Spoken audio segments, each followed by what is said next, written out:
ሰላም እንዴት ናችሁ? ናቲ ነኝ። ዛሬ ደግሞ ለጀማሪዎች ፓርት 2 ወይም ክፍል 2 እናያለን ማለት ነው። በዚህኛው ክፍል ጆርናል ላይ ሞር አተኩረን እናያለን። መጀመሪያ የምናየው how to analyze የሚለውን ጆርናል ከማድረጋችን በፊት እንዴት ነው መመዝገብ ያለብን ወይም እንዴት እንለየው የተሰጠንን ጥያቄ እንዴት መለየት እንችላለን ለአመዘጋገብ እንዲመች የሚለውን እናያለን። በሁለተኛነት ደግሞ እንዴት ሪከርድ እናደርጋለን የሚለውን እናያለን። ሶስተኛ አመዘጋገቦች ካሽ ቤዝ እና አክሩዋል ቤዝ የሚባል አለ። እነሱ ምንድነው ልዩነታቸውን የሚለውን እናያለን ማለት ነው። ካሽ ቤዝ እና አክሩዋል ቤዝ እሱን ነው። ካሽ ቤዝ ወይም ካሽ አካውንቲንግ የምንለው revenue recognize ወይም ደግሞ ኤክስፔንስን ሪኮግናይዝ የሚያደርገው ልክ ካሽ ሲከፍል ነው። ለምሳሌ አንድ ድርጅት እቃ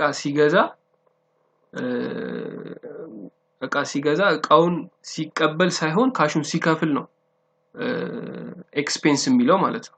ገንዘቡን የሰጠውን ገንዘብ ኤክስፔንስ አድርጎ ይመዘግባል። ገንዘብ ከፍሎ እቃውን ወይም ሰርቪሱን ባያገኝም ገንዘቡን ስለከፈለ ብቻ ኤክስፔንስ ብሎ ይመዘግባል በካሽ ቤዝ አካውንቲንግ ማለት ነው። revenue የሚለው እሱ እቃ ሽጦ ከሆነ ወይም ደግሞ ሰርቪስ ሰጥቶ ከሆነ ሰርቪሱን ባያገኙም ወይም እቃውን ባይወስዱም ካሹን ከከፈሉት revenue ብሎ ይመዘግባል ማለት ነው በካሽ ቤዝ አካውንቲንግ።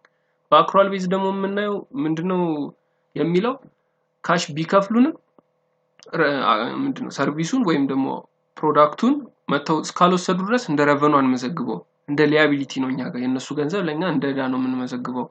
የምንከፍለውም ገንዘብ ሰርቪሱን ወይም ደግሞ ፕሮዳክቱን እስካልተቀበልን እስካልወሰድን ድረስ እንደ ፕሪፔይድ ነው እንደ ፕሪፔመንት እንጂ እንደ ኤክስፔንስ አንመዘግበው ማለት ነው። የሁለቱ ልዩነቱ ይሄ ነው። እኛ የምንጠቀመው አክሩዋል ቤዝ ነው። ካሽ ቤዝ አሁን ቀርቷል በአይፋርስ ወደ አይፋርስ ስለተቀየረ ማለት ነው። የመጀመሪያውን ጥያቄ ነው ሪሲቭድ ካሽ ብር 1240 from sales of goods።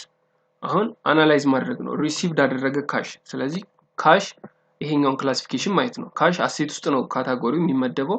አሴቶች ደግሞ ሲጨምሩ ካሽ ሪሲቭ አደረገ አይደል? ከጨመረ በምን በኩል ኢንክሪዝ ያደርጋል? በዴቢት በኩል። ስለዚህ ካሽ ዴቢት ላይ ሌላኛው ደግሞ ሴልስ ሸጧል ካሹን አገኘን ብሏል አይደል? ካሹ ሲጨምር ዴቢት ላይ እንመዘግባለን አለን። ካሹን ሄደን የአንደኛ ጥያቄ ዴቢት ላይ በ1240 እንመዘግባለን። ሌላ ምን አድርጓል? ሽጦ ነው ካሹን ያገኘው ሴልስ አለ። ስለዚህ ሴልስ ደግሞ ምንድነው? revenue ነው። revenue ውስጥ ነው የሚካተተው። ሽያጫችን ጨምሯል አይደል? revenueአችን ስለጨመረ revenue ደግሞ የሚጨምረው በምን ሳይድ ነው? በክሬዲት ሳይድ ነው ማለት ነው። በክሬዲት በኩል ነው። ስለዚህ ሴልስ ብለን ደግሞ በክሬዲት በኩል እንመዘግባለን ማለት ነው። ሁለተኛ ጥያቄ paid cash ብር 240 for telephone expense። ለቴሌፎን ኤክስፔንስ ካሽ ከፈለ። ካሽ ከከፈለ ካሽ አሴት ነው። ከከፈለ ይቀንሳል አይደል ካሹ? ስለዚህ ካሻችን ይቀንሳል። የሚቀንሰው በክሬዲት ሳይድ ነው። ስለዚህ ካሽን በክሬዲት ሳይድ እንመዘግበዋለን። ሌላ ለምንድነው የከፈለው? ለቴሌፎን ኤክስፔንስ። ቴሌፎን ኤክስፔንስ እነዚህ ቴሌፎን፣ ዋተር፣ ለውሃ፣ ለመብራት፣ ለስልክ የምናወጣቸው ዩቲሊቲ ኤክስፔንስ ይባላሉ። እንደሱ ብለን ወይም ቴሌፎንም ብንለው ችግር የለውም፣ ግን ያንድ ላይ የጠቅል ስማቸው ዩቲሊቲ ኤክስፔንስ ይባላሉ። እንደሱ ብለን ሁለተኛውን እንመዘግባለን ማለት ነው። ዴቢቱ ዩቲሊቲ ኤክስፔንስ፣ ካሽ ክሬዲት በ240 ብር እንመዘግባቸዋለን። ምን ጊዜም መጀመሪያ የሚጻፈው ዴቢቶች ናቸው፣ ከዛ ክሬዲት ይቀጥላል ማለት ነው። ሶስተኛ ጥያቄ ፐርቼዝ ማሽነሪ ፎር ብር 42000 ብር ማሽን ገዛ። ማሽነሪ አሴት ነው አይደል? ማሽኖች ጨምሯል ማለት ነው። ካሽ ፔይድ አደረገ 23000 ብር ካሹ ቀንሷል። ኤንድ 19000 በክሬዲት ነው ወይም አልከፈለውም ማለት ነው። ስለዚህ ስንመዘግብ ምን እናደርጋለን? ማሽነሪያችን ጨምሯል። ምን ያህል የሚያወጣ ማሽነሪ? 42000 ብር የሚያወጣ ማሽነሪ ጨምሯል። ካሽ የከፈልነው ስንት ነው? 23000 ካሻችን ይቀንሳል። ዕዳ አለብን አካውንት ፔብል በ19000። ሊያቢሊቲ ያው የሚጨምረው ሊያቢሊቲያችን ጨምሯል አይደል? በ19000 ዕዳችን ስለጨመረ የሚጨምረው በክሬዲት በኩል ስለሆነ በክሬዲት ጋር እንመዘግባለን ማለት ነው። አራተኛ ሴልስ ጉድስ ኦን አካውንት ፎር ብር 32000 ሽጧል። ጉድሶችን ወይም ፕሮዳክቱን ሽጧል፣ ግን የሸጠው ኦን አካውንት ከተባለ በአካውንቲንግ በክሬዲት ነው ማለት ነው የተሸጠው። ስለዚህ የተሸጠው በክሬዲት ነው። ምናችን ይጨምራል? አካውንት ሪሲቨብላችን። አካውንት ሪሲቨብል አሴት ነው። አሴታችን ይጨምራል በ32000። ሽያጫችንም ይጨምራል በ32000 አይደል? ሁለቱም ይጨምራል። ስለዚህ ሽያጭ ሲጨምር በክሬዲት ሳይድ ነው የሚመዘገበው። revenue ሲጨምር በክሬዲት ሳይድ ነው። አሴትም ሲጨምር በዴቢት ሳይድ እንመዘግባለን ማለት ነው። ስለዚህ አካውንት ሪሲቨብል 32000፣ ሴልስ 32000 ብለን እንመዘግባለን። አምስተኛ ፔይድ ካሽ ብር 250 for water expense። ይሄኛው ከሁለተኛው ጥያቄ ጋር አንድ አይነት ዋተር ኤክስፔንስ ወይም ደግሞ ዩቲሊቲ ብለን መመዝገብ እንችላለን በ250 ኤክስፔንሳችን ስለጨመረ ኤክስፔንስ የሚጨምረው ይሄው በዴቢት በኩል ነው የሚጨምረው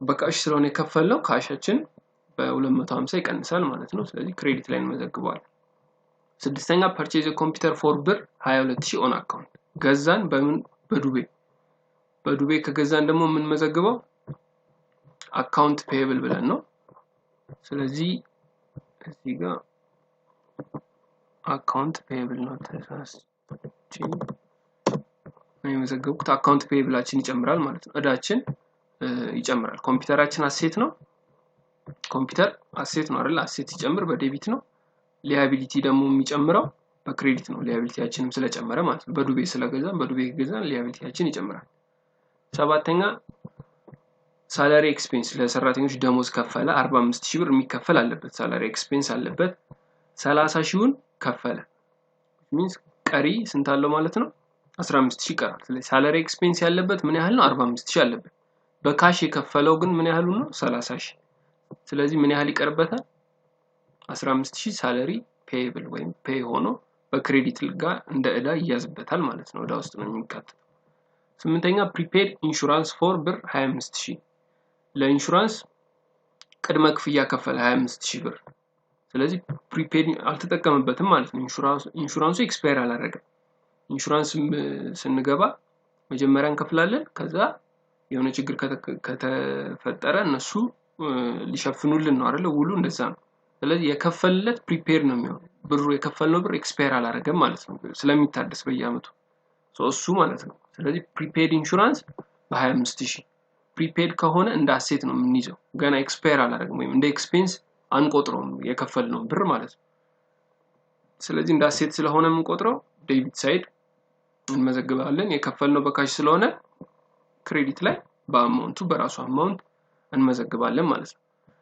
ዘጠነኛ ኤክስፓየር ኦን ኢንሹራንስ ብር 13000 ከከፈልነው 25000 ኢንሹራንሱ 13000 ኤክስፓየር ቢያደርግ ወይም ደግሞ ብንጠቀምበት ጊዜው ቢያልፍበት ማለት ነው ኢንሹራንስ ኤክስፔንስ ይሆናል አይደል እዚህ ጋር አሴት ነው እዚህ ጋር ኤክስፔንስ አሴት እና ኤክስፔንስ ሁለቱም ኢንክሪዝ የሚያደርጉት በዴቢት ስለሆነ ዴቢት ላይ ኢንሹራንስ ኤክስፔንስ በዚህ ያህል ግን አልከፈልንም ካሽ አይደለም የከፈልነው መጀመሪያ የከፈልነው ፕሪፔዱ ነው ዲፕሪሺየት ያደረገው ወይም ዲክሪዝ ያደረገብን ማለት ነው ስለዚህ ፕሪፔዳችን ነው የሚቀንሰው ማለት ነው ፕሪፔድ ኢንሹራንስ ብለን ያዝነው በ13000 ክሬዲት ላይ እንመዘግባለን ማለት ነው አስረኛ ኦነር ኦፍ ዘ ካምፓኒ ኢንቨስት ብር 50000 ብር የካምፓኒ ባለቤት ቢሰጠን በካሽ ነው የሚሰጠን ካሻችን ይጨምራል በ50000 ብር 50000 ብር ሲሰጠን ካፒታል ነው አይደል ኢኩዊቲ ወይም ካፒታል ምንለው ነው ኢኩዊቲ ሲጨምር በክሬዲት በኩል ነው በክሬዲት ጋር ካፒታል ብለን እንመዘግባለን ማለት ነው ጆርናል ስናደርግ መርሳት የሌለብን ዴቢት እና ክሬዲቱ ምን ጊዜ እኩል መምጣት አለበት ድምሩ በዴቢት እና በክሬዲት አሁን ይሄ 3 ነው ከዚህም በላይ ሊሆን ይችላል በዴቢት በኩል 4 አካውንቶች በክሬዲት በኩል 5 አካውንቶች ሊሆኑ ይችላሉ ግን ምንም ያህል ቢሆኑ ዴቢት እና ክሬዲቱ እኩል መሆኑን ማረጋገጥ መቻል አለብን ማለት ነው ይሄ መሰረታዊ ነገር ስለሆነ ማለት ነው ጥያቄ ካላችሁ ኮሜንት ላይ ማስቀመጥ አስተያየትም ካለ ማስቀመጥ ይቻላል የዛሬው ቪዲዮ ይሄን ይመስላል ላይክ ሰብስክራይብ አድርጉ ሼር አድርጉ ለጓደኞቻችሁ ለዛሬ አመሰግናለሁ ቻው